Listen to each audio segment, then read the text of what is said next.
There are men who leave behind statues. There are men who leave behind empires.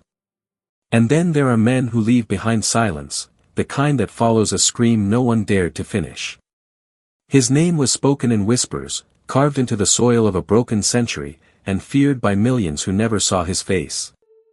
He built a nation on the backs of ghosts and called it progress. He rewrote history while standing in its shadow, erasing names as easily as breathing. Tonight, we walk softly through the life of a man who became winter itself, cold, inevitable, and unforgiving. This is the story of Joseph Stalin. Let the night cradle you as we begin. That if these words carry you closer to sleep, let this channel stay by your side too. Rest your mind here, where history becomes a lullaby, and the past unfolds gently beneath the stars. Subscribe, if you will, and let these stories keep you company on nights when the world feels too loud. There are places in this world where the earth itself seems older, where the mountains press down on memory and the air holds stories no one dares to speak aloud. Gori was such a place, a small town in the heart of Georgia, nestled between ancient hills and narrow rivers, where the past lived in every stone and every shadow. It was here, in 1878, that a child was born into a world that had no place for softness. His mother named him Ioseb, which means, God will increase, though what God would increase in the years to come was not what she had prayed for. His father was a cobbler named Bessarion, a man whose hands knew leather and whose heart knew little else. He drank to silence whatever ghosts lived inside him, and when the bottle was empty, his fists did the talking. The boy learned early to recognize the sound of footsteps on the stairs, the weight of them, the rhythm that meant danger was coming home. His mother, Kiki, was a washerwoman who scrubbed clothes until her fingers bled, who prayed in whispers and carried hope like a stone in her chest. She wanted her son to escape the life she knew, to rise above the dirt floors and broken promises. She wanted him to become a priest. The house they lived in was barely a house at all, more like a room with a roof, walls that leaked when it rained, a floor that creaked beneath every step. There was no privacy, no warmth in winter, no escape from the violence that lived there like a second family. Ioseb's father beat him for reasons that changed with the weather, for speaking too much, for speaking too little, for existing in a way that reminded Bessarion of his own failures. And so the boy learned to be small, to be quiet, to turn himself into something that couldn't be easily broken. He learned that tears were a weakness, that pain was a teacher, and that the world respected only those who refused to bend. But beneath the silence, something else was growing. A coldness. A kind of mathematics that calculated every cruelty and stored it away for later. He did not cry when his father struck him. He did not beg for mercy or ask for love. He simply watched, and remembered, and waited. Years later, when asked about his childhood, he would say almost nothing, as if those years had been erased or never existed at all. But the marks remained, invisible and permanent, carved into the architecture of who he would become. When Ioseb was 7, his father left. Some say Bessarion went to work in a factory in Tiflis, others that he simply wandered into the kind of oblivion that swallows broken men. Either way, he was gone, and the house became quieter, though not kinder. Kiki worked harder, prayed longer, and poured all her hopes into the boy who remained. She saw in him something no one else did, a spark, a sharpness, a mind that could be shaped into something holy. She believed the church could save him, could turn the anger and the coldness into devotion. She believed, because she had to, that her son could be more than his father's ghost. And so she took him to the church school in Gori, where the priests taught scripture and hymns, where the air smelled of incense and old paper, where the world was ordered and quiet and safe. For a time, it seemed to work. Ioseb learned to read, to write, to recite passages from memory in a voice that was clear and strong. He was small for his age, thin and dark-haired, with eyes that watched everything and revealed nothing. The other children mocked him sometimes, for his size, for the pockmarks that scarred his face after a bout of smallpox, for the accent that marked him as an outsider even among his own people. But he did not fight back with fists. He fought back with words, with cruelty that was sharper than any blow, and soon they learned to leave him alone. The priests noticed him, not because he was devout, but because he was brilliant. He memorized entire chapters without effort, debated theology with a precision that unnerved his teachers, and sang in the choir with a voice that could make the rafters tremble. But there was something absent in him, something that should have been there but wasn't. He performed faith the way an actor performs a role, hitting every mark, saying every line, but never quite believing the script.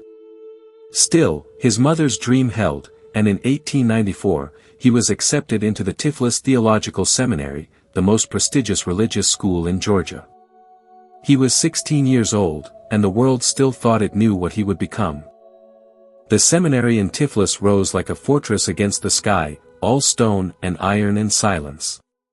It was a place designed to break the will and rebuild it in God's image, where young men were meant to surrender everything, their pride, their desire, their very selves, and emerge as vessels of holy purpose.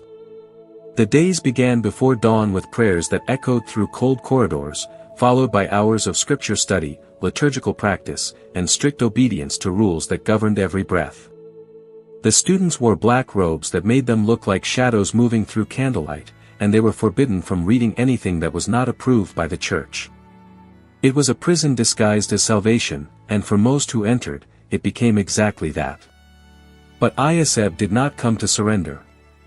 He came because his mother had willed it, because the seminary offered food and shelter and an escape from the poverty that had defined his childhood. And he came, though he would never admit it, because he was curious about power, not the power of God, but the power men claimed in God's name. He watched the way the priests moved through the world, the way their words could silence a room or fill it with fear, the way obedience was extracted not through force but through the careful architecture of belief. He learned that control was not always loud, that the most effective chains were the ones people wore willingly. At first, he played the part. He attended every service, completed every assignment, and kept his thoughts locked behind a face that revealed nothing. But in the evenings, when the corridors grew quiet and the gaslights flickered low, he began to slip away. There were places in Tiflis where other conversations were happening, where young men gathered in secret to read books the church had banned, where words like revolution and freedom and justice were spoken like prayers of a different kind. Ioseb found his way to these rooms, to these circles of students and workers who believed the world could be remade, and something in him recognized what he had been looking for all along. The books arrived wrapped in plain paper, smuggled through networks that stretched across the empire. Darwin, Marx, Plekhanov, names that were forbidden, ideas that were dangerous, arguments that cut through the certainty of scripture like a blade through cloth. Ioseb devoured them. He read late into the night, by candlelight and moonlight, absorbing theories of class struggle and historical materialism, of systems that could be understood and therefore changed. The church had taught him that suffering was God's will, that the poor were blessed and the meek would inherit the earth. But these books told a different story, that suffering was man-made, that power was a structure built by human hands, and that what had been built could be torn down. He began to see the seminary not as a path to enlightenment but as a machine designed to manufacture obedience. The prayers were repetition, the rituals were performance, and the God they worshipped was a fiction created to keep people passive in the face of injustice. He stopped believing, if he ever had, and what replaced belief was something colder and more certain, a conviction that the world was governed not by divine providence but by force, by will, by the ruthless application of power. And if that was true, then the question was not whether to seek power, but how to take it and keep it once it was yours.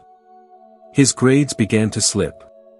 He missed services, skipped classes, and when confronted by the priests, he offered excuses that were thin and unconvincing.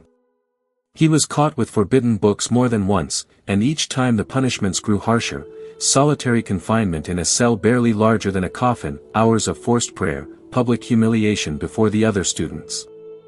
But none of it broke him. If anything, it confirmed what he had come to believe, that institutions maintained control through fear, and that fear only worked on those who still hoped for mercy. He had stopped hoping long ago. In 1898, his mother received a letter. Her son had been expelled from the seminary for failing to attend his final examinations, for lack of religious vocation, for behavior unbecoming of a future priest. She wept when she read it, not understanding how the dream she had carried for so long could have ended this way. But Ioseb felt nothing. He walked out of the seminary with no regret, no backward glance, and no intention of explaining himself. The church had been a detour, a place to learn what he needed to learn, and now it was behind him. Ahead lay something else, a movement that was gathering force in the shadows, a cause that promised not salvation but revolution. He was 20 years old, and the boy who had once memorized hymns now memorized the writings of men who wanted to set the world on fire. He took the name Koba, after a fictional Georgian outlaw who fought against injustice and never surrendered. It was the first of many names he would wear, each one a mask, each one a step further from the child his mother had wanted him to be.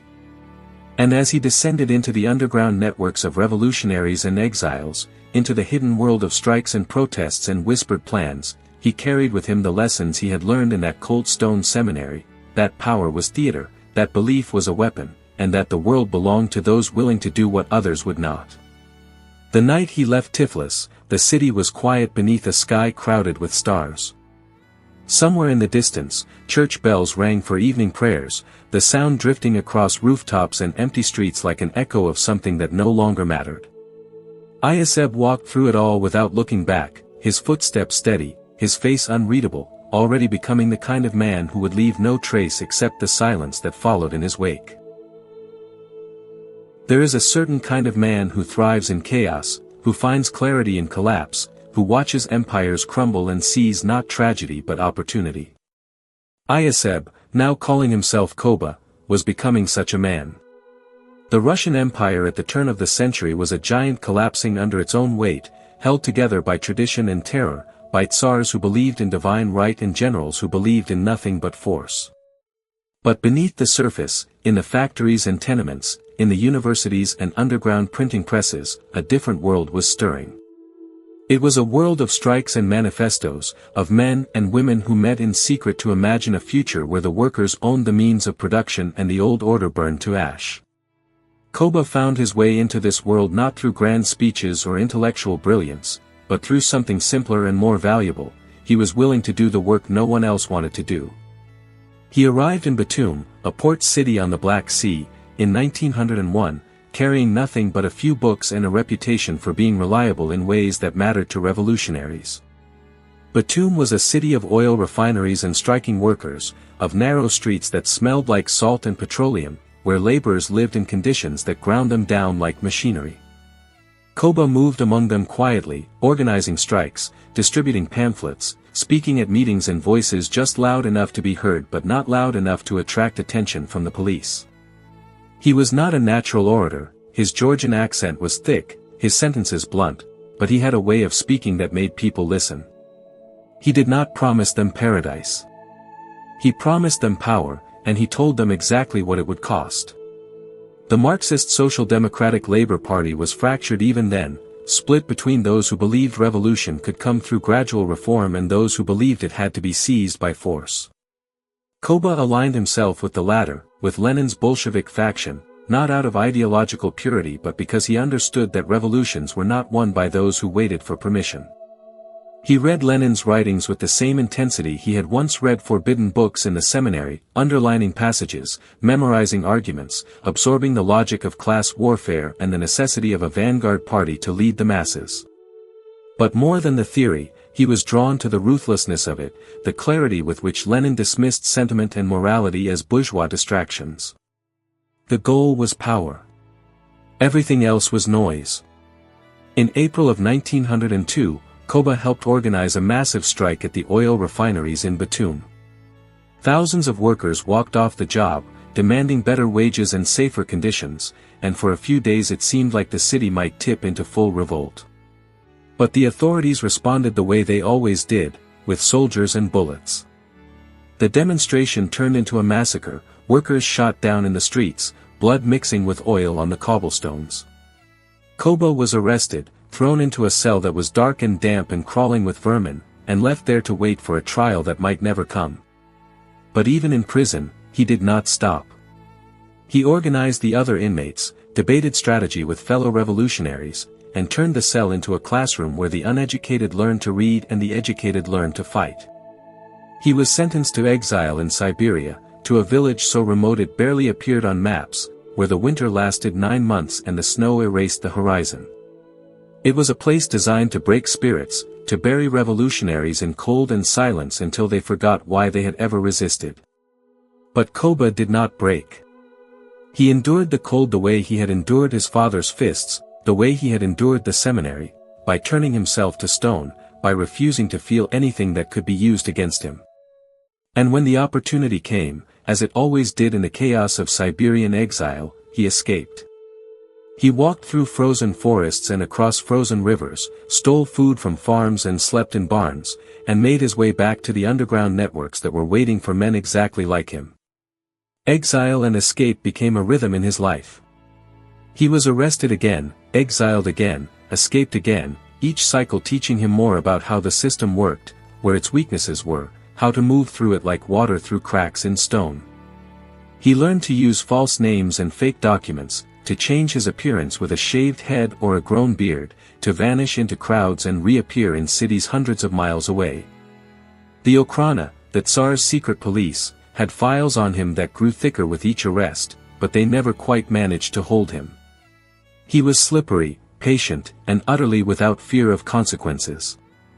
Other revolutionaries gave fiery speeches and wrote passionate essays. Koba robbed banks. The revolution needed money. It needed printing presses and safe houses, weapons and bribes, passage for comrades fleeing arrest and funds to support families left behind when organizers were exiled or killed. The intellectuals debated theory in smoky cafes, but someone had to pay for the coffee, and someone had to be willing to walk into a bank with a gun and take what the movement required. Koba became that someone. He organized expropriations, the term revolutionaries used to make robbery sound like justice, and he did so with a coldness that disturbed even his allies.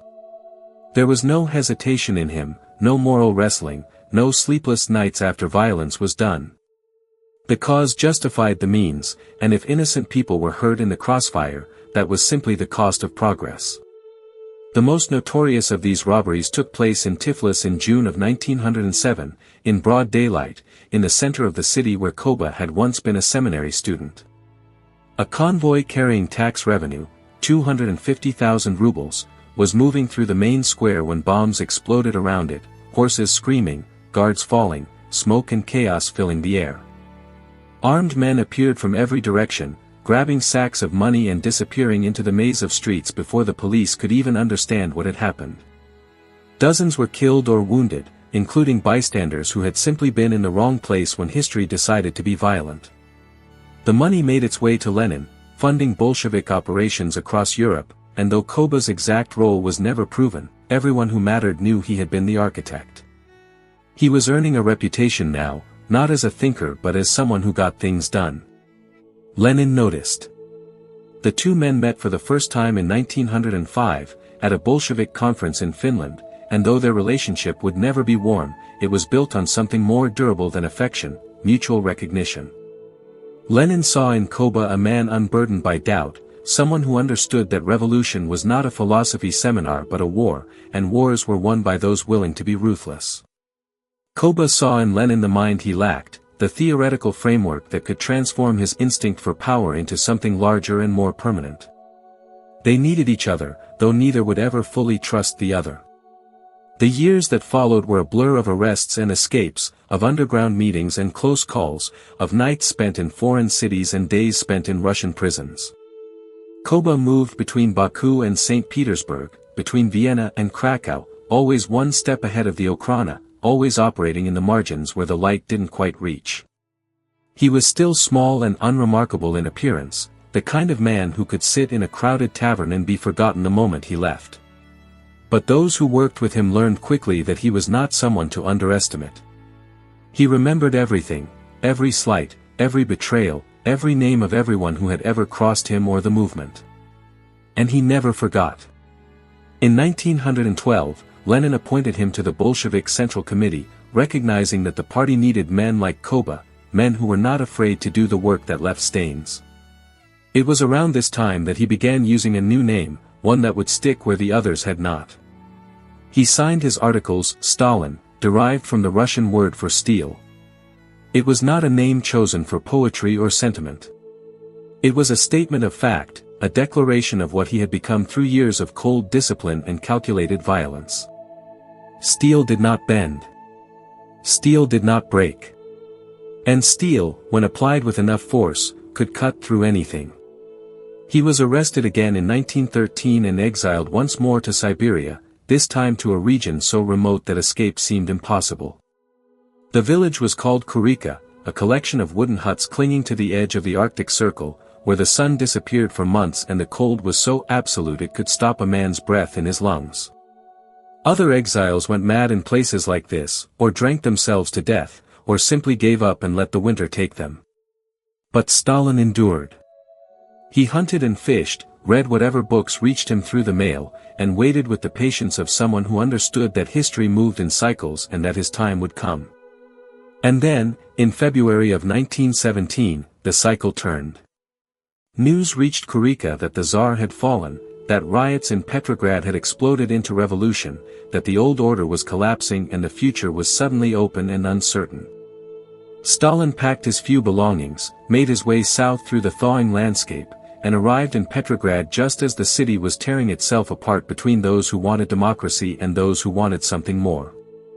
He stepped off the train into a world on fire, and for the first time in his life, the chaos was not something to hide from but something to seize. Lenin returned from exile weeks later, and the Bolsheviks began their final push for power. Stalin was not at the center of the action, that belonged to Trotsky, the brilliant orator who commanded crowds and organized the Red Guard. But Stalin was there in the background, doing the unglamorous work of logistics and organization, making sure weapons arrived where they were needed, that orders were carried out, that the machinery of revolution kept moving. When the Winter Palace fell in October and the Bolsheviks claimed power, Stalin was already thinking past the victory, already calculating who would rise and who would fall in the new world they were building. The revolution had come, just as the books had promised. But what came next would not be written in any manifesto. It would be written in blood and silence, in purges and show trials, in the slow grinding machinery of a state that devoured its own children. And the man who had once been a poor cobbler's son, who had once sung hymns in a church he did not believe in, was now standing in the halls of power with a new name and an old certainty, that the world belonged to those who were willing to do what others would not. Lenin died on a cold afternoon in January of 1924, his body finally surrendering to the strokes that had stolen his speech and movement piece by piece over the previous 2 years.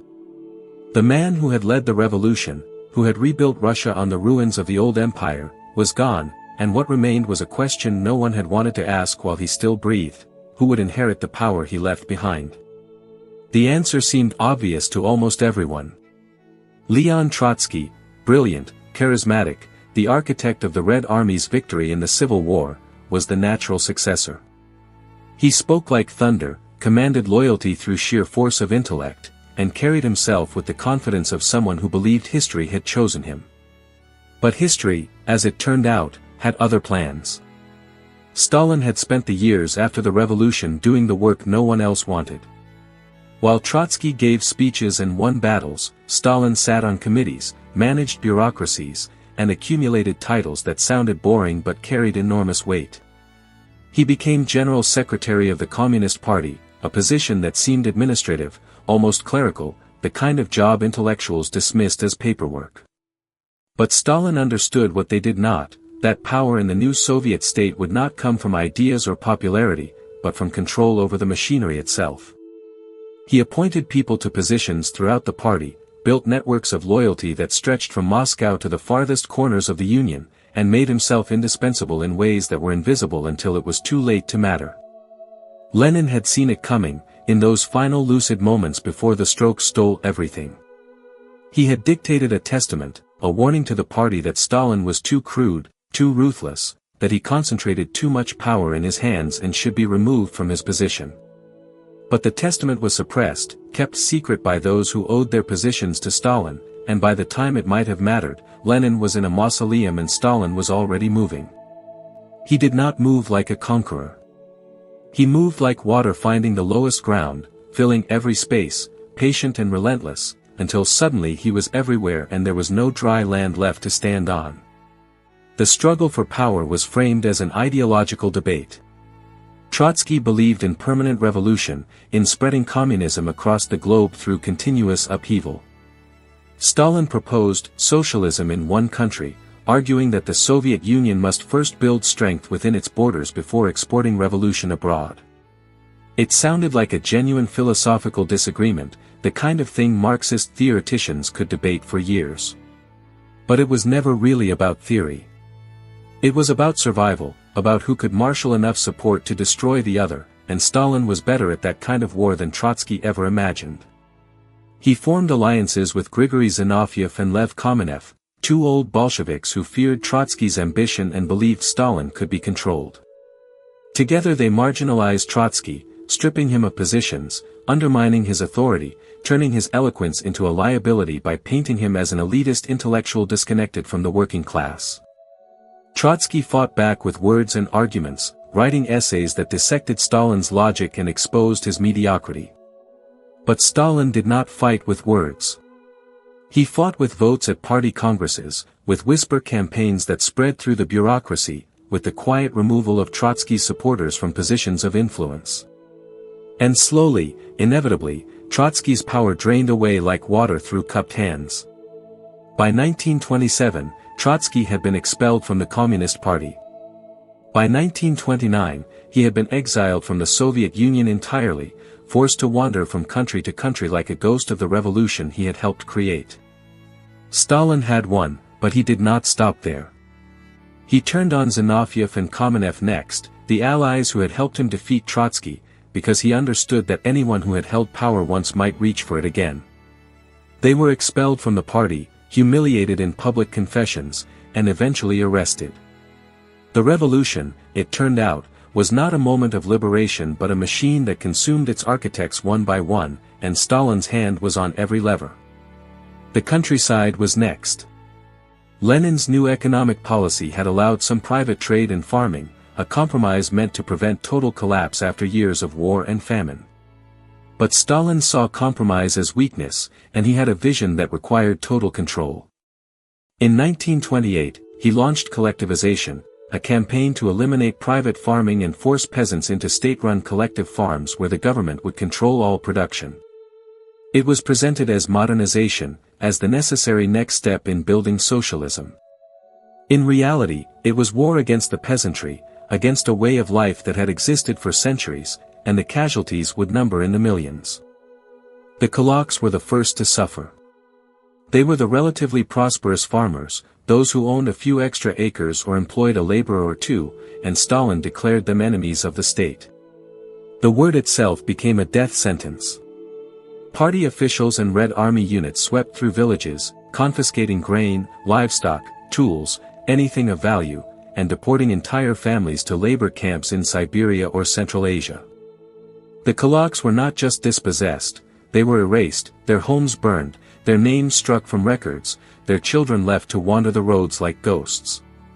It did not matter if they had supported the revolution or fought in the Civil War. What mattered was that they represented a form of independence, and independence could not be tolerated in the world Stalin was building. But the violence did not stop with the kulaks.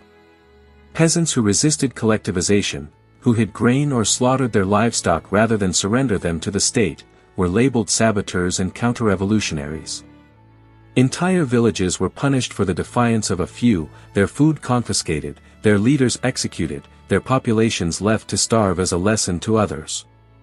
And starve they did. In Ukraine, in Kazakhstan, in the grain-producing regions that had once fed the empire, famine descended like a plague.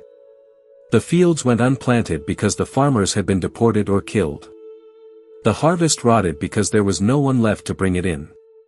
And the state kept requisitioning grain, exporting it abroad to fund industrialization, while millions died in silence. The famine of 1932 and 33 would later be known as the Holodomor in Ukraine, a word that means death by hunger, though no single word could capture the horror of what unfolded.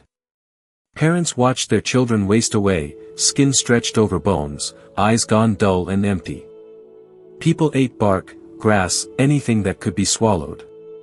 There were whispered stories of worse things, things that desperation makes possible, things that should never have to be spoken aloud.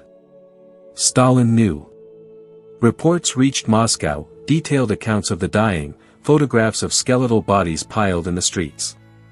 He read them, filed them away, and did nothing. Or rather, he did something worse than nothing, he denied it was happening. Soviet newspapers printed stories of record harvests while villages emptied and graveyards filled. The world was not allowed to see, and those who saw were not allowed to speak. The death toll was catastrophic, somewhere between 3 and 7 million people, though exact numbers would never be known because the state had no interest in counting its victims. What mattered to Stalin was that collectivization continued, that the countryside was brought to heel, that the Soviet Union moved forward into the future he had designed even if it had to march over corpses to get there. And it did move forward. Factories rose in the Urals and Siberia, cities swelled with workers pulled from the ruins of rural life, and the Soviet Union began producing steel and coal and machinery at rates that startled the world. The cost was invisible to those who did not have to pay it, and Stalin made certain that those who paid did so in silence. But even as the countryside bled, Stalin was not satisfied. He saw enemies everywhere, in the party, in the military, in the factories and farms, in the faces of those who had once been his allies. Paranoia settled over him like a second skin, and what had begun as political maneuvering metastasized into something darker and more total. In 1934, Sergei Kirov, a popular party leader in Leningrad, was assassinated under circumstances that remain murky to this day. Some believe Stalin ordered the killing himself, eliminating a potential rival.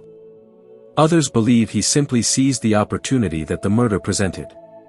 Either way, the result was the same. Stalin declared that the party was riddled with traitors, that enemies of the revolution had infiltrated every institution, and that only a campaign of vigilance and purification could save the Soviet state from collapse. The Great Purge began not with a bang but with a whisper, with arrests in the middle of the night, with men and women disappearing from their homes and workplaces and never being seen again.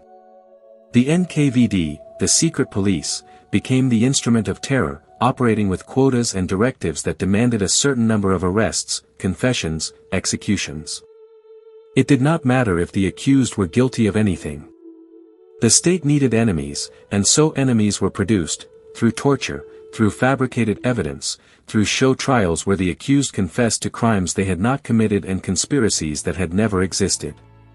Zinoviev and Kamenev, the old Bolsheviks who had helped Stalin defeat Trotsky, were among the first to be tried.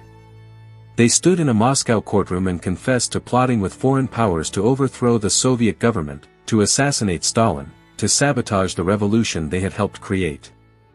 Their confessions were absurd, riddled with contradictions and impossibilities, but that did not matter. They were shot, and the purge moved on to the next targets. Old revolutionaries, military commanders, factory managers, scientists, artists, ordinary workers, anyone could be denounced, anyone could be arrested, and once arrested, guilt was assumed. The machinery of justice had become a conveyor belt that fed bodies into labor camps and graves with industrial efficiency. The military was gutted. Marshal Tukhachevsky and dozens of the Soviet Union's most experienced generals were arrested and executed, accused of conspiring with Nazi Germany and Imperial Japan in plots so fantastical they defied belief. But belief was not required. Fear was enough. The Red Army lost its best commanders just as the world was sliding toward another war, and Stalin replaced them with loyalists whose primary qualification was that they had survived. The camps in Siberia swelled with prisoners, political, criminal, and those who were simply unlucky, forced to work in mines and forests under conditions that killed more efficiently than any execution. The Gulag became a parallel economy, built on slave labor and human expendability, and it stretched across the frozen vastness of the Soviet Union like a shadow over the map. The purges consumed everyone, even those who had carried them out. NKVD officers who had supervised torture and executions were themselves arrested, accused of being too zealous or not zealous enough, of fabricating evidence or failing to uncover real conspiracies. Nikolai Yezhov, the head of the secret police during the height of the terror, disappeared in 1938, swallowed by the same machinery he had operated. His replacement, Lavrentiy Beria, was a man even more ruthless, even more willing to do whatever Stalin required. The message was clear: no one was safe, no past service guaranteed protection, and loyalty was only valuable until the moment it was not. Stalin sat at the center of it all, signing execution lists over dinner, approving thousands of death sentences with a stroke of his pen while drinking Georgian wine and watching movies late into the night. He did not seem troubled by the scale of the killing, did not lose sleep over the families destroyed or the lives erased. He saw the purges as necessary, as the surgical removal of cancer from the body of the state, and if healthy tissue was cut away in the process, that was simply the price of survival. His inner circle learned to navigate this world through a combination of obedience and luck, never knowing when a joke told at the wrong moment or a success that overshadowed Stalin's own might become a death sentence. The Soviet people lived in a state of suspended terror. Neighbors informed on neighbors, children were encouraged to denounce their parents, and every conversation carried the risk that a careless word might be reported to the NKVD. Trust dissolved, communities fractured, and the social fabric that held people together unraveled thread by thread. Yet life continued in strange and contradictory ways. The state promoted education, built universities and libraries, celebrated achievements in science and industry. The Moscow metro opened with stations that looked like palaces, all marble and mosaics and chandeliers, monuments to a future that was always just out of reach. Posters proclaimed the greatness of Soviet life while the camps filled and the execution cellars ran with blood. Stalin's cult of personality grew like a tumor. His image appeared everywhere, on posters, in textbooks, in films and songs that praised him as the father of the nation, the genius who guided the Soviet people toward socialism. Poets wrote odes to his wisdom, and anyone who failed to applaud loudly enough when his name was mentioned risked being remembered. He was called the great leader and teacher, the gardener of human happiness, titles so absurd they might have been satire in any other context. But there was nothing satirical about the power behind the titles, nothing ironic about the fear that made millions repeat them with straight faces and forced smiles. By the end of 1938, the Great Purge was winding down, not because Stalin's paranoia had been satisfied but because the machinery itself was exhausted. The economy was straining under the loss of skilled workers and managers. The military was hollowed out. Even the NKVD was running out of victims and executioners. Stalin declared victory, announced that the enemies of the people had been defeated, and the arrests slowed to a manageable level. But the damage was permanent. An entire generation of revolutionaries, the ones who had actually made the Bolshevik Revolution, were gone. What remained were survivors who had learned that the only way to live was to never question, never hesitate, and never believe that today's safety guaranteed tomorrow's survival. And through it all, Stalin's grip on power only tightened. He had eliminated every rival, crushed every potential threat, and transformed the Soviet Union into a state where his word was law and his whim could end lives. He had built a system that could not function without him, that could not imagine a future beyond his presence, and in doing so he had made himself irreplaceable and indispensable. The revolution that had promised liberation had become the ultimate form of tyranny, and the man who ruled it was a figure more absolute than any czar had ever been. The world outside watched with a mixture of horror and disbelief. Some Western intellectuals, seduced by the promise of socialism, dismissed reports of the purges as capitalist propaganda. Others saw clearly what was happening but could do nothing to stop it. The Soviet Union was sealed behind an iron curtain of censorship and secrecy, and Stalin controlled the narrative as ruthlessly as he controlled everything else. When foreign journalists asked about the arrests, they were told that only enemies of the people had been punished. When they asked about the famine, they were shown model farms and happy peasants selected for their performance. The truth was buried beneath layers of lies, and those who tried to dig too deep found themselves expelled or worse. By 1939, Stalin had remade the Soviet Union in his image.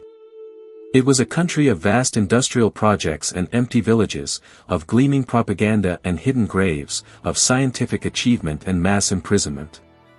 It was a nation that had sacrificed millions on the altar of progress and called it necessary. And at the center of it all stood Stalin, no longer a man but a monument, no longer a revolutionary but a ruler whose power was limited only by his own imagination and willingness to inflict suffering. The boy from Gori, the failed priest, the bank robber in exile, had become the Red Tsar, and his empire stretched from the Baltic to the Pacific, held together not by belief but by terror. The world was about to explode into the greatest war in human history, and the Soviet Union stood on the edge of catastrophe, unprepared despite years of industrialization, vulnerable despite the purges that were supposed to have eliminated weakness.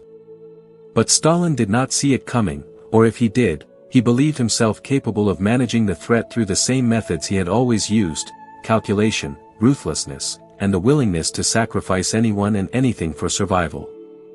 The storm was gathering, and soon it would break over his empire like nothing the world had ever seen. And when it came, the man who had killed millions would face a choice between everything he had built and everything he believed himself to be. There are moments when history holds its breath, when the world stands on the edge of an abyss and everyone knows what is coming but no one can stop it. The summer of 1941 was such a moment.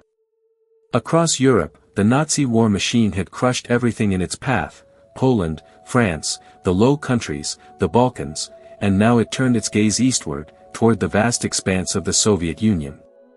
Adolf Hitler had never hidden his contempt for communism or his desire for Lebensraum, living space carved from the territories of the Slavic peoples he considered subhuman. Operation Barbarossa, the invasion plan, was the largest military operation in history, involving more than 3 million German soldiers, thousands of tanks and aircraft, all poised to strike at dawn on the 22nd of June. And Stalin, despite warnings from every corner, despite intelligence reports and diplomatic cables and even messages from his own spies, refused to believe it was happening. He had signed a non-aggression pact with Hitler in August of 1939, the Molotov-Ribbentrop Pact, a cynical agreement that shocked the world and bought the Soviet Union time. In secret protocols, the two dictators had carved up Eastern Europe between them, Poland split down the middle, the Baltic states absorbed into the Soviet sphere, Finland left vulnerable. Stalin had thought himself clever, playing for time while the capitalist powers destroyed each other, believing the war in the West would drag on for years and leave the Soviet Union in a position to dictate terms. But Hitler had other plans, and when the Germans struck, they struck with a speed and violence that shattered every assumption Stalin had made. The first reports reached Moscow before dawn. German bombers were crossing the border, hitting airfields, railways, and communication centers. Entire Soviet air units were destroyed on the ground before they could take off. Artillery barrages announced the advance of panzer divisions, and within hours the Wehrmacht was tearing through Soviet defenses like paper. Stalin's generals tried to reach him, tried to get authorization to respond, but he had retreated into silence, unable or unwilling to accept what was happening. For hours, the Soviet Union was at war without its leader making a single decision, paralyzed by the very centralization of power that Stalin had spent years perfecting. When he finally emerged, he looked shaken in ways those around him had never seen. The man who had purged the military, who had executed Marshal Tukhachevsky and thousands of experienced officers on suspicion of disloyalty, now faced the consequences of those decisions. The Red Army was led by men chosen for political reliability rather than competence, men who were terrified to make decisions without Stalin's approval, men who had watched their predecessors shot for showing too much initiative. And the Germans exploited every weakness, encircling entire Soviet armies, capturing hundreds of thousands of prisoners, advancing so quickly that maps could not keep up with the front lines. The first weeks of the invasion were catastrophic beyond comprehension. Minsk fell, then Smolensk, then Kiev in a battle that cost the Soviets more than 500,000 soldiers captured or killed. The Germans pressed forward on three fronts, toward Leningrad in the north, Moscow in the center, and the oil fields of the Caucasus in the south. Soviet units fought with desperate courage, holding positions long after they should have retreated, but courage without coordination was just slaughter, and the Wehrmacht kept coming. Stalin issued Order No. 227, not one step back. Soldiers who retreated without orders would be shot, commanders who failed to hold their positions would be executed, and special NKVD blocking detachments were positioned behind the lines to gun down anyone who tried to run. The Red Army was trapped between the Germans in front and Stalin's executioners behind, and the only way forward was through blood. By autumn, the Germans were within sight of Moscow. The government began evacuating, moving archives and factories east of the Urals, preparing for the worst. Panic rippled through the city as people wondered if Stalin would flee, if the capital would fall, if everything was lost. But on the 7th of November, the anniversary of the revolution, Stalin appeared at a military parade in Red Square, standing atop Lenin's mausoleum as snow fell and soldiers marched past on their way to the front. His speech was short, brutal, and effective. He invoked not communist ideology but Russian history, Alexander Nevsky, Dmitry Donskoy, the heroes who had defended the motherland against foreign invaders. He told the soldiers that the enemy would be defeated, that Moscow would not fall, that the Soviet people would fight to the last man, woman, and child if necessary. And something shifted in that moment, a collective resolve hardening like ice. The Battle of Moscow began in earnest as winter closed in. The Germans, stretched thin and unprepared for the cold, found their advance slowing, their equipment freezing, their supply lines strained to breaking. The Soviets counterattacked with fresh divisions brought from Siberia, troops who knew how to fight in winter, who wore felt boots and quilted jackets while German soldiers wrapped themselves in blankets and newspaper. The temperature dropped to 40 below zero, and men froze to death in their foxholes, their bodies discovered days later in positions they had died defending. But the Red Army held, and then pushed back, and for the first time since the invasion began, the Wehrmacht retreated. Stalin had stayed in Moscow through the siege, a decision that mattered more than any speech or order. The people saw him as immovable, a stone that would not yield, and his presence became a kind of anchor in the storm. He worked from the Kremlin and from a command center in the metro, sleeping a few hours at a time, chain-smoking cigarettes, demanding updates from every front, every factory, every rail line. The war had transformed him in subtle ways. The paranoia remained, the cruelty did not soften, but there was a clarity of purpose now, a singular focus that had been absent during the purges. He was fighting for survival, not just the Soviet Union's survival, but his own, and he understood that if the Nazis won, everything he had built would be erased and his name would become a footnote in someone else's history. The winter of 1941 gave way to a brutal spring and an even more brutal summer. The Germans regrouped, reinforced, and launched new offensives aimed at the south, at the oil fields and the breadbasket region Stalin could not afford to lose. Sevastopol held for months under siege, its defenders fighting street by street until the city was rubble and ash. The Crimea fell. Rostov fell. And then the Germans turned toward a city that bore Stalin's name, a city on the banks of the Volga River where the fate of the war would be decided. Stalingrad was not the most strategic target, not the most important city economically or militarily, but it carried symbolic weight that both dictators understood. For Hitler, capturing the city named after his enemy would be a humiliation, a propaganda victory to offset the stalled advance. For Stalin, losing it would be unthinkable. The Battle of Stalingrad began in late summer of 1942 and would rage for more than 5 months, becoming the bloodiest single battle in human history. The Luftwaffe bombed the city until it was a landscape of shattered buildings and burning oil tanks, smoke so thick it blocked out the sun. German infantry pushed into the ruins, fighting block by block, room by room, sometimes floor by floor in the same building. Soviet defenders held on with a ferocity born of desperation and orders that left no room for retreat. Snipers hunted each other through the rubble. Soldiers fought with knives and bayonets when ammunition ran out. The Volga River ran red, and the air smelled of cordite and death. Stalin micromanaged the defense from Moscow, sending his best generals, Zhukov and Vasilevsky, to coordinate a strategy that would turn the battle. While the Germans exhausted themselves in the city, Soviet forces quietly massed to the north and south, building up strength for a massive counteroffensive. In November, as winter arrived once again, the trap sprung. Soviet armies smashed through the Romanian and Italian units holding the German flanks, encircled the entire Sixth Army, and cut them off from supply and reinforcement. 300,000 German soldiers were trapped in the frozen ruins of Stalingrad, and Hitler, in a mirror of Stalin's own stubbornness, ordered them to hold at all costs. The siege reversed. Now it was the Germans who starved, who froze, who watched their wounded die for lack of medical supplies. The Luftwaffe tried to airlift provisions, but Soviet fighters and anti-aircraft guns turned the skies into a killing ground. By January of 1943, the trapped army was disintegrating, men eating their horses and then anything else they could find, frostbite and typhus claiming as many as Soviet bullets. Field Marshal Paulus, the German commander, finally surrendered on the 2nd of February, defying Hitler's order to fight to the last man. 91,000 Germans marched into captivity, skeletal and hollow-eyed, most of them would never see home again. The Battle of Stalingrad was over, and the tide of the war had turned. Stalin's reputation soared. He was no longer just the general secretary or the party leader. He became the supreme commander, the man who had held the line when everyone else thought it would break, the architect of the greatest military victory in Soviet history.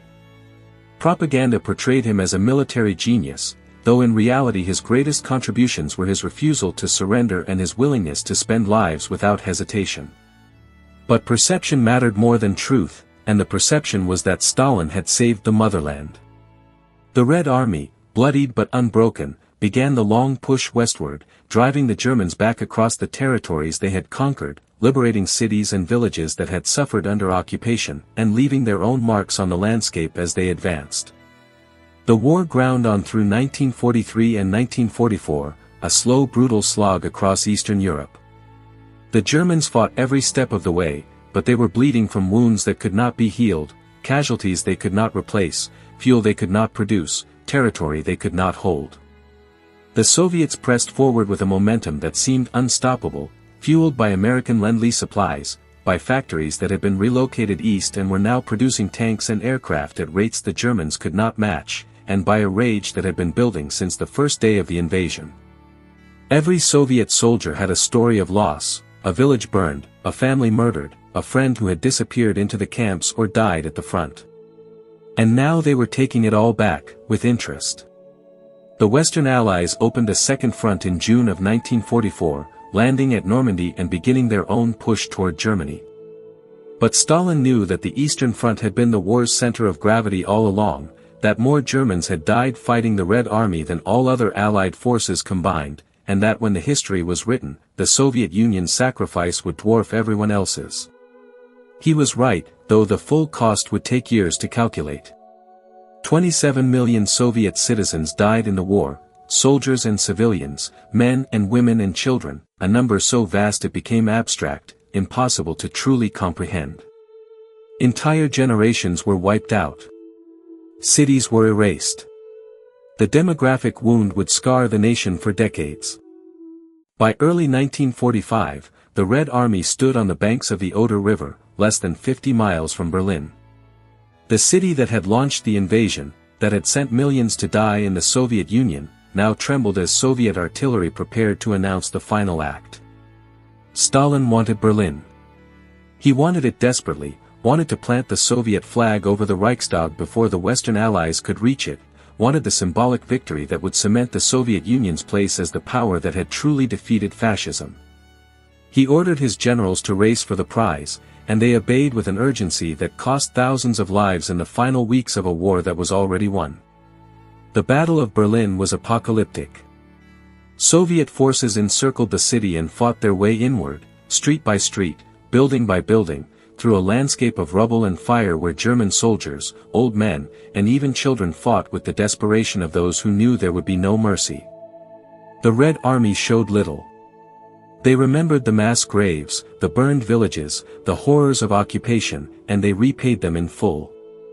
What happened in Berlin in those final days was a kind of reckoning, though the innocent suffered alongside the guilty, and the line between justice and revenge disappeared in the smoke and chaos.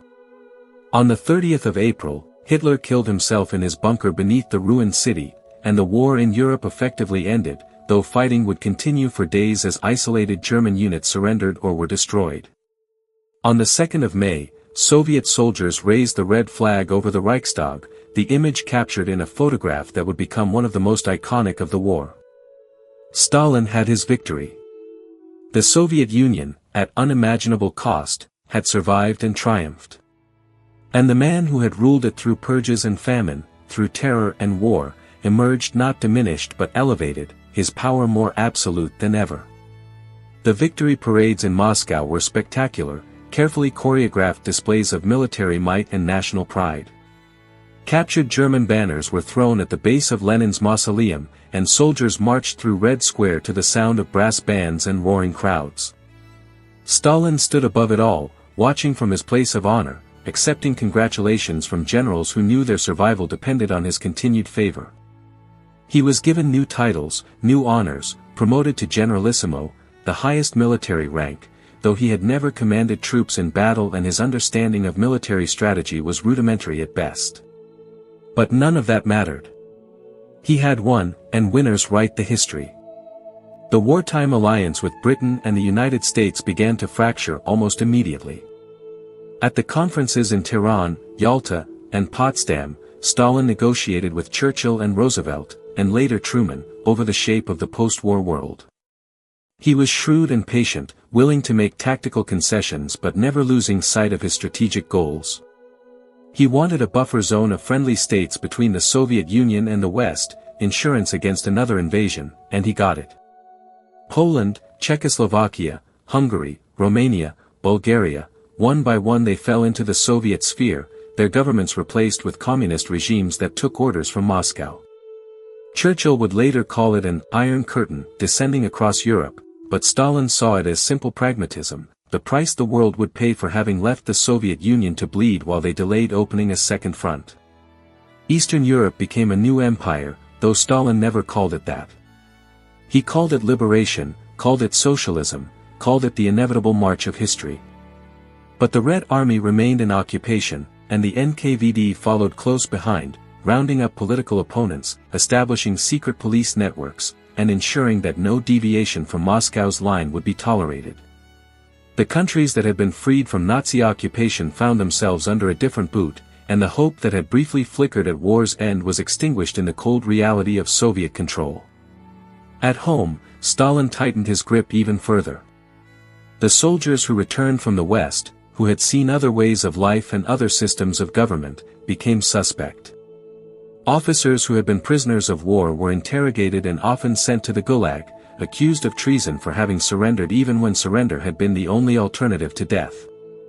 Entire ethnic groups, the Chechens, the Crimean Tatars, the Volga Germans, were deported en masse to Central Asia and Siberia, accused of collaboration with the enemy, their villages emptied overnight and their histories erased. The Soviet Union had won the war, but the victory brought no relaxation of terror, no softening of the system. If anything, Stalin's paranoia deepened, and the state he ruled became more closed, more suspicious, more willing to see enemies in every shadow. The cult of personality reached new heights.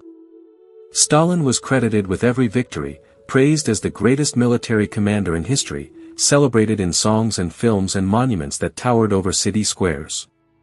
Children were taught to revere him as a father figure, wise and benevolent, watching over them with concern.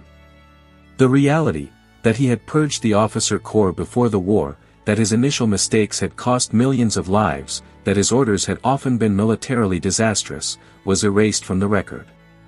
History was rewritten to make him the hero of every chapter, and those who remembered differently learned to keep their memories to themselves. The war had transformed the Soviet Union in ways that would shape the rest of the century. It had industrialized the nation further, forced innovation and adaptation, created a military-industrial complex that would rival any in the world. It had killed millions but also forged a sense of shared sacrifice and national identity that would outlast Stalin himself. And it had elevated Stalin to a position beyond mere political power, made him into a figure of mythic proportions, the man who had saved Russia from destruction and made it a superpower. The cost had been unimaginable, but Stalin never counted costs in human terms. He counted them in territory gained, in influence extended, in the fear and respect he commanded on the world stage. As the 1940s drew to a close, the Soviet Union and the United States faced each other across a divided Europe, two ideological empires with incompatible visions of the future, each armed with weapons that could destroy civilization itself. The Cold War was beginning, and Stalin stood at the center of it, older now, his health failing, but still in control, still calculating his next move in a game that had no end and no rules except survival. The boy from Gori had come further than anyone could have imagined, and the journey was not yet over. But the shadows were lengthening, and the winter that was coming would be his last.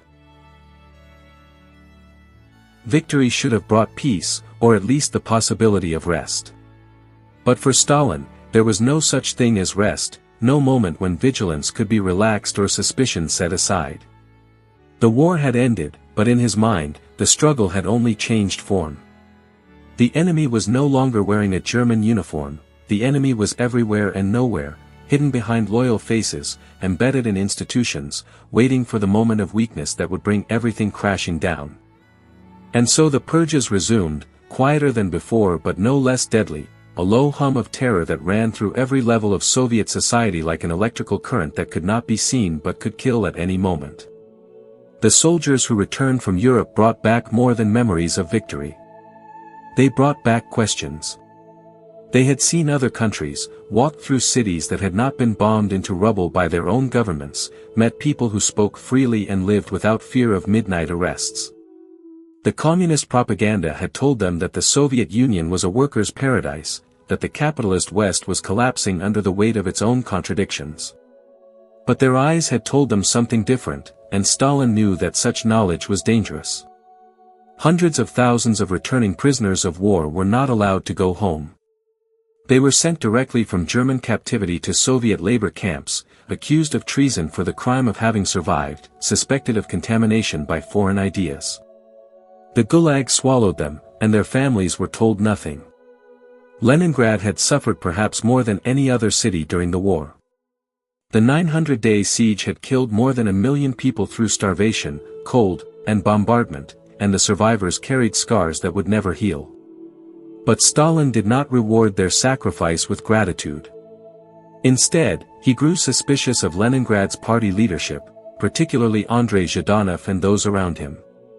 After Zhdanov's death in 1948, Stalin launched what became known as the Leningrad Affair, a purge that dismantled the city's political elite, executing or imprisoning hundreds of officials on fabricated charges of plotting to make Leningrad the capital and overthrow Moscow's authority.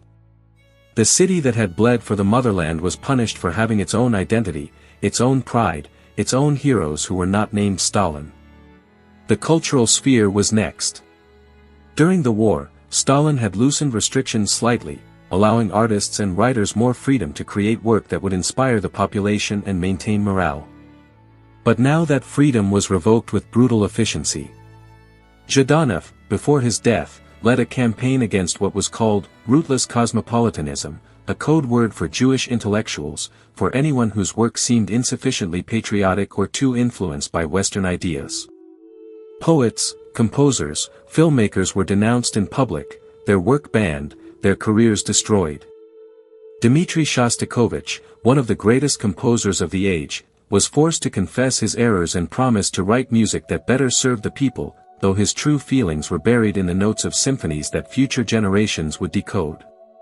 The Doctor's plot emerged in 1952, Stalin's paranoia reaching levels that suggested his mind was fracturing under the weight of decades of suspicion.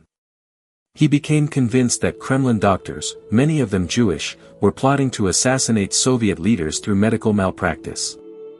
Arrests followed, confessions were extracted through torture, and the propaganda machine prepared the public for another Great Purge, this one targeting Jews specifically under the guise of rooting out Zionist conspirators. Plans were allegedly made for mass deportations of Jewish citizens to Siberia, a final solution that would have echoed the very crimes the Soviet Union had fought against. Only Stalin's death would prevent it from being carried out. His inner circle lived in constant fear. The dinners at Stalin's dacha outside Moscow became rituals of humiliation and survival. Ministers and generals were summoned late at night, forced to drink until they could barely stand, made to perform or tell jokes or denounce each other while Stalin watched with cold amusement. Nikita Khrushchev would later describe these gatherings as psychological torture, where a man could go to bed uncertain whether he would be arrested before dawn. Lavrentiy Beria, the head of the secret police, was perhaps the only one who felt secure, but even he understood that security under Stalin was always temporary, always conditional. Stalin's health was failing. He was 73 years old, though he looked older, his face lined and worn, his hair completely white, his movements slower than they had been. He suffered from high blood pressure and arteriosclerosis, conditions made worse by his refusal to trust doctors and his insistence on working through the night, sleeping in short bursts on couches in the Kremlin or at his dacha. He chain-smoked, drank heavily, and drove himself with the same merciless intensity he had always applied to everyone around him. But the body has limits that willpower cannot overcome, and his was reaching them. The Cold War consumed his attention in those final years, a chess game played on a global board where every move carried the threat of annihilation. The Soviet Union had developed its own atomic bomb in 1949, breaking the American monopoly years earlier than Western intelligence had predicted. Stalin felt vindicated, felt that the balance of terror would protect him and his empire from another invasion. But the arms race was accelerating, and both superpowers were now building arsenals capable of ending human civilization. The war that Stalin had survived was nothing compared to the war that could now be unleashed with the push of a button. Korea became a proxy battlefield in 1950. When North Korea invaded the South, Stalin gave his approval, supplied weapons and advisors, and watched as American and Soviet interests collided without directly fighting each other. The war settled into a brutal stalemate, another bleeding wound in a world that seemed incapable of healing, but it served Stalin's purposes, keeping the Americans distracted, testing their resolve, demonstrating that communist expansion could not be easily stopped. He understood that this was the new reality, that wars would be fought in the margins, that the great powers would maneuver around each other like wrestlers afraid to commit to a hold that might prove fatal. Eastern Europe remained restive under Soviet control. Yugoslavia had broken away under Tito, defying Stalin's authority and surviving despite economic pressure and assassination attempts. The fact that a communist state could exist outside Soviet control enraged Stalin more than any capitalist opposition could. It suggested that his model was not universal, that loyalty could not be assumed, that the empire he had built was more fragile than it appeared. He responded by tightening control over the remaining satellite states, purging their leadership of anyone who seemed too independent, installing yes-men who would follow Moscow's orders without question. The Hungarian and Czech communist parties were gutted, their leaders arrested and executed in show trials that mimicked the purges of the 1930s. At home, the Soviet people lived lives circumscribed by fear and propaganda, by shortages and surveillance, by the gap between what they were told and what they experienced. The victory in the war had given them pride, a sense of having accomplished something historic, but that pride could not fill empty stores or repair bombed-out housing or bring back the millions who had died. The standard of living remained desperately low, resources funneled into military production and reconstruction projects that served state prestige more than human need. People learned to navigate the system through connections and black markets, through the informal networks that existed beneath the official economy, but always with the knowledge that stepping too far out of line could mean disaster. Stalin withdrew further into isolation. He trusted no one, believed everyone was plotting, and the few people allowed near him were those who had learned perfect obedience or perfect pretense. He still worked, still read reports and signed orders, still maintained the appearance of being in control. But there were moments when those around him noticed confusion, repetition, signs that the mind which had orchestrated so much horror was beginning to falter. He refused to acknowledge weakness, refused medical examinations, and dismissed suggestions that he delegate authority or prepare for succession. The idea that the Soviet Union could exist without him was unthinkable, and so he did not think it. On the night of February 28, 1953, Stalin hosted another of his late dinners at the dacha. Beria, Khrushchev, Malenkov, and Bulganin were there, drinking and eating and performing their usual roles. The dinner ended around 4 in the morning, and Stalin dismissed them, retreating to his private quarters. His guards knew not to disturb him unless summoned, and so when he did not emerge the next day, they waited. And waited. Hours passed. Evening came. The guards grew nervous but dared not enter without permission, remembering what happened to those who overstepped. Finally, late on March 1st, they found him. He was lying on the floor of his room, partially paralyzed, unable to speak clearly, his face twisted in a way that suggested a massive stroke. He had been there for hours, possibly since the early morning, alone and unable to call for help. The guards called the inner circle, who arrived and stood around arguing about what to do, whether to call doctors, which doctors could be trusted given that Stalin had just accused most of them of treason. Precious hours were lost to fear and indecision, and when doctors finally arrived, there was little they could do. The stroke had been catastrophic, the damage irreversible. For 4 days, Stalin lay dying in his dacha while his lieutenants watched and waited, each calculating what his death would mean, who would rise and who would fall in the struggle that would inevitably follow. Beria was confident, certain that his control of the secret police gave him the advantage. Khrushchev was cautious, understanding that the next few days would determine whether he survived or joined the long list of Stalin's victims. Malenkov and the others positioned themselves as best they could, alliances forming and dissolving in whispered conversations while the tyrant's breathing grew more labored. He died on March 5, 1953, at 9:50 in the evening, his daughter Svetlana at his bedside along with the members of the Politburo who had spent decades terrified of him. His final moments were described as agonized, his face contorted, one hand raised as if reaching for something or perhaps warning against something that only he could see.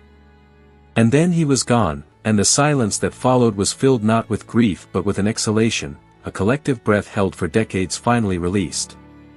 The announcement came the next day, broadcast across the Soviet Union in voices heavy with manufactured sorrow, telling the people that their great leader, their father, the architect of their victory and their future, had passed away. In Moscow, crowds gathered in the streets, some weeping genuinely, others performing grief because it was expected, still others standing in silence trying to understand what this moment meant. Hundreds of thousands converged on the center of the city to view the body, and in the crush and chaos, people were trampled to death, a final offering of innocent lives to a man who had demanded so many. Stalin's body was embalmed and placed in Lenin's mausoleum, the two leaders lying side by side as if their legacies were equal, as if the revolution and the terror that followed were part of the same unbroken story. For years, people would line up to view them, pilgrims to a secular religion, looking at the waxy faces of men who had promised paradise and delivered something else entirely. But even in death, Stalin's presence was contested. His successors would soon begin the process of dismantling his cult, carefully at first, then with increasing boldness as they realized that survival meant distance from his legacy. Beria was arrested within months, his confidence in controlling the secret police proving misplaced when the military and party leadership united against him. He was tried in secret and executed in December, becoming the first of Stalin's inner circle to pay for the crimes they had all participated in. The message was clear, the Stalin era was over, and those who had been too closely associated with its worst excesses would not be allowed to continue. Khrushchev emerged as the eventual successor, though it took years for his position to solidify, and in 1956, at the 20th Party Congress, he delivered his secret speech denouncing Stalin's crimes, detailing the purges, the cult of personality, the paranoia that had nearly destroyed the party itself. The speech was meant to be confidential, delivered to party delegates behind closed doors, but it leaked almost immediately, spreading through the Soviet Union and the world like a fire that had been waiting for oxygen. For millions of Soviet citizens, it was the first time they heard official acknowledgement of what they had lived through, the first time the state admitted that the terror had been real, that the arrests had been unjust, that the man they had been forced to worship had been a monster. The revelations were devastating and liberating in equal measure, and they sparked a period of tentative reform known as the Thaw, where some prisoners were released from the Gulag, some books were published that had been banned, some conversations became possible that had been forbidden. But the Thaw had limits. The system Stalin built did not disappear with his death. The Communist Party remained the only legal party, the KGB continued surveillance and repression, and dissent was still crushed, just with slightly less brutality than before. The satellite states tested their boundaries, Hungary rose in revolt in 1956 and was crushed by Soviet tanks. Czechoslovakia tried reform in 1968 and met the same fate. The Iron Curtain remained in place, and the Cold War continued, and the Soviet Union remained a superpower built on foundations of fear and force that Stalin had laid and that would take decades to crumble. Stalin's legacy is written in numbers that numb the mind. The purges killed at least 750,000 in 1937 and 38 alone, though the true number was likely higher. The collectivization and resulting famines killed millions more. The war cost 27 million Soviet lives, some of those deaths preventable if Stalin had not gutted the officer corps and ignored warnings of invasion. The Gulag system imprisoned some 18 million people over its existence, many of them dying in camps that were designed to extract maximum labor before death. The total death toll attributable to Stalin's rule is estimated between 6 and 20 million, depending on what is counted and how, though such numbers become abstract, impossible to truly comprehend. But numbers do not capture the full weight of what was done. They do not account for the children who grew up without parents, the families torn apart by denunciation, the communities destroyed by deportation, the culture that was silenced, the history that was rewritten, the truth that was buried under mountains of lies. Stalin's legacy is also psychological, the paranoia and distrust that permeated Soviet society, the learned helplessness that came from knowing resistance was futile, the moral compromise required to survive in a system where everyone was complicit to some degree. He created a state where fear was the organizing principle, where the only certainty was that nothing was certain, and where the price of safety was silence. There are those who still defend him, who point to the industrialization he oversaw, the victory in the war, the transformation of the Soviet Union from backward agrarian society to nuclear superpower. They argue that the costs were necessary, that you cannot make an omelette without breaking eggs, that history judges by results rather than methods.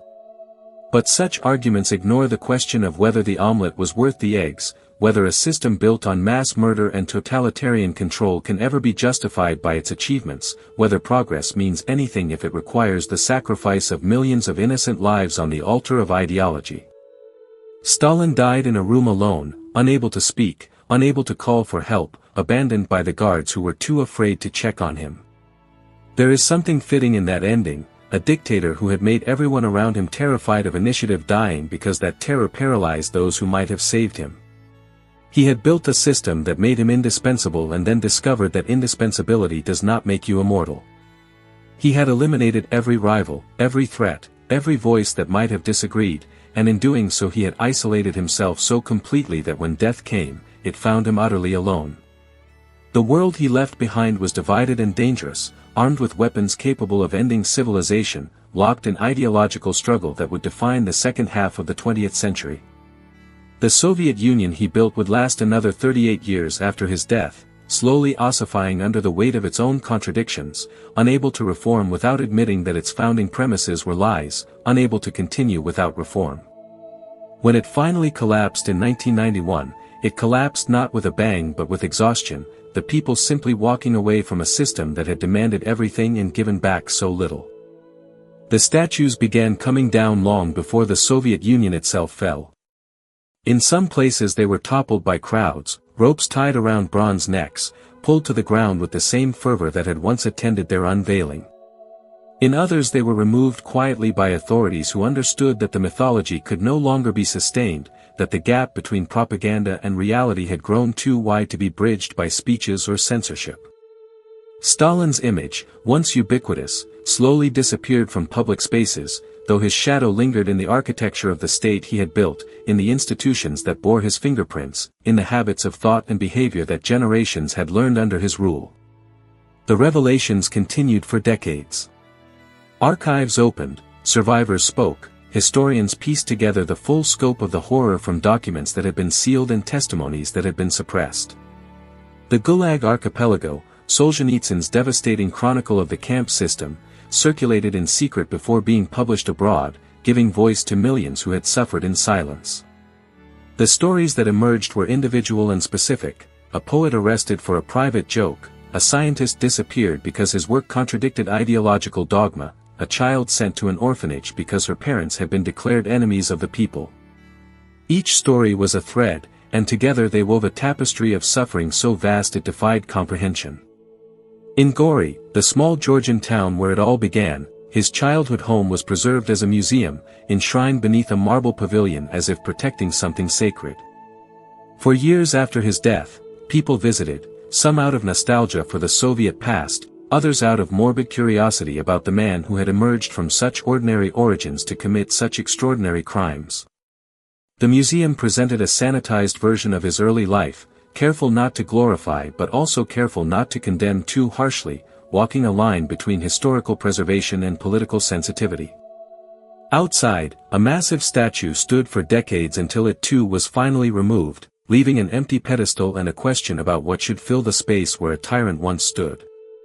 The question of memory became a battleground. How should a nation remember a leader who industrialized the country but starved millions doing it? Who defeated fascism but killed more of his own people than the enemy did? Who transformed a backward empire into a superpower but built it on foundations of bones? Some argued for complete erasure, for removing every trace and treating the Stalin era as a historical aberration, a nightmare to be forgotten. Others insisted that memory was necessary precisely because it was painful, that forgetting would dishonor the victims and risk repetition, that the only way forward was through honest reckoning with the past. Russia, the successor state to the Soviet Union, struggled with this question in ways that revealed its own unresolved relationship with history. Under some leaders, Stalin was cautiously rehabilitated, presented as a harsh but effective leader who did what was necessary in difficult times, the gulags acknowledged but contextualized, the purges admitted but minimized. Under others, the crimes were confronted more directly, memorials erected to victims, archives opened wider, efforts made to document and educate. But there was never a clean break, never a moment of national catharsis comparable to what Germany underwent after the Nazi period, and so Stalin remained contested ground, his legacy subject to political winds that shifted with each generation. The survivors carried their stories like scars, visible or hidden depending on what was safe to reveal. Some wrote memoirs, determined that the world should know, that future generations should understand what totalitarianism looked like from the inside, what it cost in human terms, how easily a society could slide from revolution to terror. Others remained silent, traumatized beyond the ability to speak, or simply pragmatic in their understanding that dwelling on the past changed nothing and might bring new troubles. Their children and grandchildren inherited fragments, a name never spoken, a gap in the family tree, a photograph with faces scratched out, pieces of history that had to be assembled without instruction manual or map. The historians debated endlessly about how to explain him. Was he the inevitable product of Marxist-Leninist ideology, proof that totalitarian philosophy leads inexorably to totalitarian practice? Or was he an aberration, a dictator who betrayed the revolution's ideals and twisted them to serve his own paranoia and lust for power? Was the system he built the logical conclusion of Lenin's vanguard party, or could there have been another path, another leader, another outcome? The argument circled and intersected and diverged, each interpretation carrying its own implications for how we understand power, ideology, and human nature. What remains beyond debate is the suffering. The mass graves that were discovered decades later, thousands of bodies bulldozed into pits without markers or ceremony. The labor camps whose ruins still dot the Siberian landscape, wooden watchtowers collapsing into permafrost, barbed wire rusting into the earth. The villages that disappeared, the peoples that were displaced, the cultures that were suppressed, the minds that were silenced before they could contribute what they might have to art, science, literature, the human enterprise. The cost cannot be calculated because so much of it is absence, the books never written, the discoveries never made, the children never born because their parents died in a boxcar heading east. Stalin's name still provokes strong reactions, even among those born long after his death. For some, particularly older Russians who lived through the Soviet era, he represents stability, strength, a time when the nation was respected and feared, when life was hard but purpose was clear and the state provided certainty if not comfort. For others, he is the embodiment of evil, a cautionary tale about what happens when power is concentrated in a single person's hands and when ideology becomes more important than human life. The gap between these views is not merely political but existential. reflecting fundamentally different understandings of what matters most, order or freedom, collective purpose or individual dignity, ends or means. In the end, Joseph Stalin was a man who became an idea, and the idea outlived the man in ways both terrible and instructive. He proved that a single individual, given enough power and enough ruthlessness, could reshape an entire civilization, could murder millions and call it progress, could build monuments to himself from the bones of his victims and force people to sing his praises while standing on mass graves. He demonstrated the mechanics of totalitarianism with a clarity that had never been seen before, how fear could be systematized, how truth could be manufactured, how a population could be made complicit in its own oppression through a combination of propaganda, terror, and the simple human instinct to survive. The boy from Gori who had learned cruelty from his father's fists and cold calculation from years of revolutionary struggle had become something beyond human in the collective imagination, a force of nature, historical inevitability, a name that carried weight like gravity. But he was never more than a man, one who ate and slept and watched movies and drank wine and felt the same aches and fears that all flesh is subject to. The difference was that he had extinguished within himself whatever it is that makes us hesitate before inflicting suffering, whatever spark of empathy or mercy or simple human recognition that stops most people from becoming monsters. Whether he was born without it or learned to suppress it or had it beaten out of him in that violent childhood, the result was the same, a human being capable of inhuman acts, repeated endlessly, without remorse. History offers no simple lessons, though we search for them in the wreckage. Stalin's story does not tell us that communism inevitably leads to tyranny, though it certainly can. It does not tell us that poverty creates monsters, though desperation shapes what people become. It does not tell us that violence is always wrong, though it shows us what happens when violence becomes policy. What it tells us, perhaps, is something simpler and more disturbing, that the capacity for great evil exists in ordinary people, that systems matter as much as individuals, that power without accountability will always corrupt, and that the distance between civilization and barbarism is shorter than we would like to believe. The villages that were starved, the prisoners who froze in camps, the soldiers who died in futile offensives, the intellectuals who were silenced, the children who were orphaned, they are not abstractions or statistics. Each was a person with a name and a face and a story that ended too soon, cut short by a system that valued them only as resources to be exploited or obstacles to be removed. Their lives matter, not because their deaths serve some greater purpose, but precisely because they did not. They died for nothing, sacrificed to an ideology that promised paradise and delivered hell, and the only meaning we can find in their suffering is the negative lesson, that this must not happen again, that we must remain vigilant against the ideologies and individuals who promise utopia at the price of freedom, that we must remember even when memory is painful. The Soviet Union fell, but the question of Stalin remains. In Russia today, he is slowly being rehabilitated in some quarters, his crimes minimized or justified, his strength celebrated, his role in defeating fascism emphasized while the purges are quietly acknowledged but contextualized as unfortunate excesses of a different time. New statues have been erected, not with the same ubiquity as before, but enough to signal that the wound has not healed, that the reckoning remains incomplete. Young people who did not live through the terror sometimes wear his image on t-shirts, a kind of edgy nostalgia for a past they never experienced, while their grandparents who did experience it struggle to make them understand that the reality was nothing like the mythology. This is how tyranny echoes through time, not just in the immediate devastation it causes, but in the way it warps memory, the way successive generations struggle to interpret it, the way it becomes a symbol that different people fill with different meanings. Stalin becomes shorthand for totalitarianism, but also for industrialization, for victory, for strength, for the idea that nations can be remade through sheer will even if the cost is unimaginable. The symbols are contested because the past is contested, and the past is contested because it shapes how we think about the present and the future we are building. There are moments in the story that haunt more than others.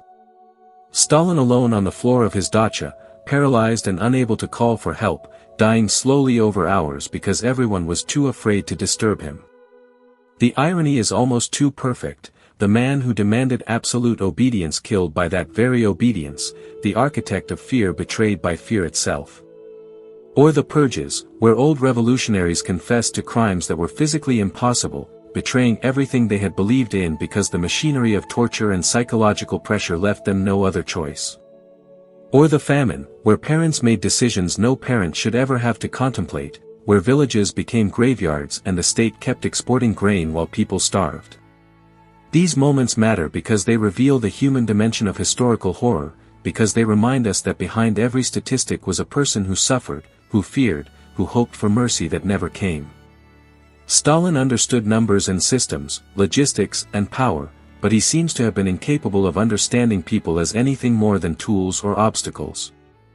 And that incapacity, that fundamental absence of empathy, allowed him to do things that most human beings could not do, to make decisions that most minds would reject, to sleep soundly while millions died according to his orders.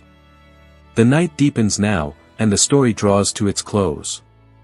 Stalin has been dead for more than 70 years, longer than he lived, and still his shadow stretches across history like the memory of a nightmare that will not fade. The Soviet Union is gone, dissolved into successor states that each grapple with the legacy in their own ways. The Cold War ended without the nuclear holocaust that seemed inevitable for decades. The ideological struggle between communism and capitalism, which consumed so much blood and treasure, resolved not through cataclysm but through the slow exhaustion of a system that could not sustain its own contradictions. But the lessons remain urgent. Authoritarianism has not disappeared from the world. The tools of surveillance and control that Stalin pioneered have been refined by technology he could never have imagined. The impulse to concentrate power, to silence dissent, to sacrifice individuals for collective goals, to justify present cruelty in the name of future paradise, these impulses remain alive in every political system, waiting for the conditions that allow them to flourish. And so we remember Stalin not as ancient history but as warning, not as unique aberration but as possibility, not as the past but as something that could be future if we are not careful. In the quiet hours before dawn, when the world is suspended between darkness and light, we are left with questions that have no comfortable answers. How does a boy who sang hymns in a church choir become a man who orders the execution of priests? How does someone who suffered poverty and violence respond by inflicting poverty and violence on a scale that dwarfs what he endured? How does revolution, born from ideals of equality and justice, transform so quickly into tyranny worse than what it replaced? These are not merely historical questions. They are human questions, ones that force us to confront uncomfortable truths about what we are capable of, individually and collectively, when circumstances align in certain ways. Stalin believed he was building the future. He believed, or at least claimed to believe, that the suffering he inflicted was temporary, that it would be justified by the socialist paradise that would emerge once the enemies were defeated and the system was perfected. This is perhaps the most chilling aspect of his legacy. Not that he was cruel for cruelty's sake, but that he genuinely thought he was doing what was necessary, that history would vindicate him, that the millions who died were unfortunate but acceptable costs of transformation. This belief, this certainty that he understood the arc of history and was fulfilling its demands, insulated him from doubt and made him capable of decisions that a mind plagued by uncertainty could never make. The ideologies that promise to remake humanity always carry this danger. They begin with genuine grievances, the injustice of the old order, the suffering of the exploited, the corruption of the powerful. They offer compelling visions of alternatives, a world without poverty, without class, without oppression. And then, when reality proves more complex than theory predicted, when human beings refuse to fit neatly into ideological categories, when opposition emerges from those who were supposed to be grateful for their liberation, the ideology demands that reality be forced to conform. And force requires victims, requires enemies to be eliminated, requires a willingness to break anything that resists being reshaped. Stalin was the logical endpoint of this process, the moment when the ideology consumed itself and what remained was simply power maintaining power through terror. Yet he was also specific, individual, unrepeatable in certain ways. Another leader in his position might have been brutal but not paranoid, might have prioritized economic development without deliberate starvation, might have prepared for war instead of purging the military, might have allowed succession instead of making himself indispensable. The system mattered enormously, but so did the man. This is the uncomfortable truth that resists simple analysis, that Stalin was both a product of his circumstances and an active agent shaping those circumstances, both determined by history and determining history, both inevitable and contingent. He was the wrong man in the wrong place at the wrong time, and the world paid for the convergence. The survivors who lived long enough to see the Soviet Union collapse often spoke of feeling untethered, of having spent their lives in a system that was terrible but at least coherent, that offered certainty even if the certainty was fear, and then watching that system evaporate overnight leaving nothing but questions. What had it all been for? What did the sacrifices mean if the state they built could not sustain itself? How do you make sense of decades of suffering in service to an idea that proved false? These questions have no satisfying answers, and so they remain, passed down through families, embedded in national consciousness, unresolved wounds that shape politics and culture in ways both obvious and subtle. The documents continue to emerge from archives, new testimonies surface, historians revise their estimates and interpretations. But the essential story is known and has been known for decades. Stalin ruled the Soviet Union for nearly 30 years, during which time he transformed it from an agricultural society into an industrial superpower, led it to victory in the most destructive war in history, and killed millions of his own people through deliberate policy and paranoid purges. He died in bed, having outlived most of his enemies and many of his friends, and was mourned by millions who did not know or could not admit what he had done. His legacy is a vast museum of horror, lessons written in blood, warnings that every generation must learn again because the temptations he succumbed to, the lure of absolute power, the certainty of ideology, the willingness to sacrifice others for grand visions, never fully disappear. There are places in Russia and the former Soviet territories where his memory is preserved with something approaching reverence. Old women who lived through the war lay flowers at monuments, remembering him as the leader who saved them from fascism, unable or unwilling to reconcile that memory with the knowledge of his crimes. Veterans toast his name on Victory Day, separating the war leader from the tyrant in ways that make sense emotionally even if they collapse logically. This too is part of his legacy, the way he became inseparable from the Soviet narrative, the way remembering him requires confronting not just his individual evil but the collective experience of an entire nation, most of which was complicated beyond simple categorization as victim or perpetrator, suffering and complicity intertwined in ways that resist clean moral judgment. In the West, Stalin exists mostly as historical figure, studied but distant, invoked in political arguments as symbol of totalitarian excess but not felt as living presence. The Cold War ended without direct military confrontation between the superpowers he helped create, and the ideological struggle that defined the second half of the 20th century now feels like history rather than current events to younger generations. But the structures he helped establish, the division of Europe, the nuclear standoff, the model of totalitarian control that influenced regimes from China to Cuba to North Korea, these have ongoing consequences that reach into the present moment and will extend into the future. The final accounting cannot be made. Too much was lost, too many stories disappeared into unmarked graves or were never recorded in the first place. We can count bodies to the extent that documents and forensic evidence allow, but we cannot count the dreams that died unspoken, the talents that were never developed, the love that was never expressed, the ordinary human happiness that was sacrificed to extraordinary inhumanity. We can document the mechanics of terror but cannot fully convey what it felt like to live under it, the constant low-grade fear that shaped every decision and interaction, the exhaustion of maintaining pretense, the loneliness of being unable to trust anyone completely. And so the story ends not with resolution but with silence, the kind of silence that follows when there is nothing left to say because words prove inadequate to the task. Stalin was born in 1878 and died in 1953, 74 years that spanned revolutions and world wars, famines and purges, industrialization and genocide. He came from nothing and made himself into something that will never be forgotten though many wish it could be. He proved what human beings are capable of when restraint is removed, when power is concentrated, when ideology overrides empathy. And now he is gone, reduced to documents and memories and arguments among historians, but the questions he raised about human nature and political systems and the price of utopia remain as urgent as ever. The night is ending. The stars are fading. And the story of Joseph Stalin, told in whispers so as not to disturb the sleeping world, comes to its close. If these words have carried you through the darkness toward morning, then they have served their purpose. Rest now, if you can. Remember, if you must. And in remembering, guard against the part of ourselves that makes monsters possible, the capacity we all share for looking away when looking would require us to act, for accepting injustice when challenging it seems too costly, for believing that terrible means can be justified by beautiful ends. The boy from Gori became Stalin. But he started as what we all are, human, vulnerable, shaped by circumstances but not determined by them, capable of choices that matter even when history seems to demand otherwise. That is the lesson, if there is one. That is the warning, written in blood across a century that learned it too late and too well.